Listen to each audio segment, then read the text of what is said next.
Kütlə içində insan qəribə şəkildə dəyişir. Tək olanda daha diqqətli, daha ölçülü davranan biri topluluq içində daha cəsarətli və emosional ola bilir. Bəzən sosial şəbəkədə yayılan bir xəbər, bəzən küçədə yaşanan sadə bir hadisə belə yüzlərlə insanın eyni anda eyni reaksiyanı verməsinə səbəb olur. Mən belə düşünürəm ki, həqiqətən də kütlə psixologiyası çox realdır. Çünki bir insan ətrafında nəyi görürsə, artıq avtomatik olaraq eyni prosesi davam etdirməyə çalışır. Mən düşünürəm ki, yəqin ki, bəzi insanların məlumatı azdır ya da ki, videoların, yorumlarını görəndə o məlumat onlara ipucu kimi gəlir. O ipucular da ki, insanın elə şüur altına salır da, məna salır. Ona görə də ki, hamı bərabər kütləvi cavab verir. Həmişə izləyəndə görürəm ki, ilk yazılan rəy necədirsə, davamlı olaraq digər şərh yazanlar da həmin rəyə baxırlar və ona uyğun bir rəy bölüşürlər. İnsan tək halda eləyə bilməyəcəyi davranışı kollektiv şəkildə daha rahat edə bilir. Domino effektinə bənzəyən bu prosesin bir sıra sosioloji və psixoloji səbəbləri var.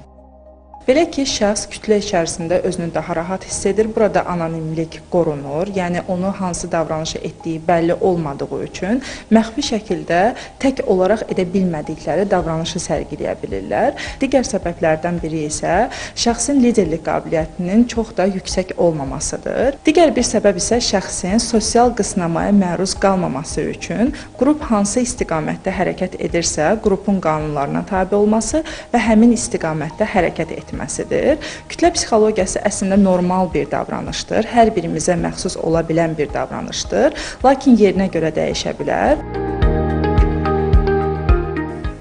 Bəzən kütlə içində olmaq labirintdə itmək kimidir. Çünki bu zaman insan fərdi düşüncədən uzaqlaşır. Buna müxtəlif misallar da çəkmək olar. Amma əyani sübutunu sosial şəbəkə reallığında görə bilərik. Mən bugün sosial şəbəkələri Kolizey amfiteatrına bənzədirəm. Sanki eyni vaxtda qışqırırlar ki, kimisə linc eləmək lazımdır, kimisə aşağılamaq, kimisə tənqid eləmək, kimisə təhqir etmək. Halbuki sosial şəbəkə istifadəçiləri fərqində olmalıdır ki, necə ki, real həyatda, offline həyatda olduğu kimi onlayn həyatda da onların hüquqa zidd davranışı, əxlaqa zidd davranışı, kimisə aşağılamağı, təhqir eləməyi hüquqi məsuliyyət yaradır. Bax, bunun fərqində olmalılar. İnsanların kütləvi davranış modeli sanki palaza bürün, ellə sürün atalar sözünün təsdiqidir. Bəs bunun qarşısını almaq mümkündürmü? Bu prosesin içərisində çox sayıqlı komponentlər yer almalıdır. Yəni, bunun qarşısının təkcə inzibati yollarla alınması mümkün deyil.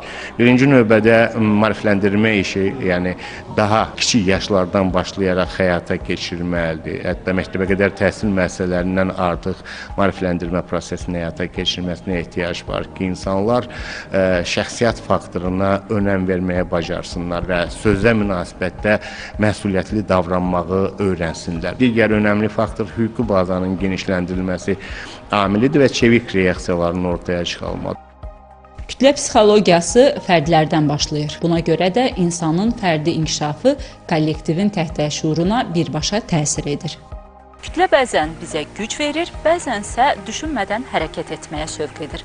Əsas məsələ odur ki, çoxluğun enerjisini anlamağı və onu doğru yönləndirməyi bacaraq. Röya Salmanova, Sabir Şahvələdov, Telesəhər.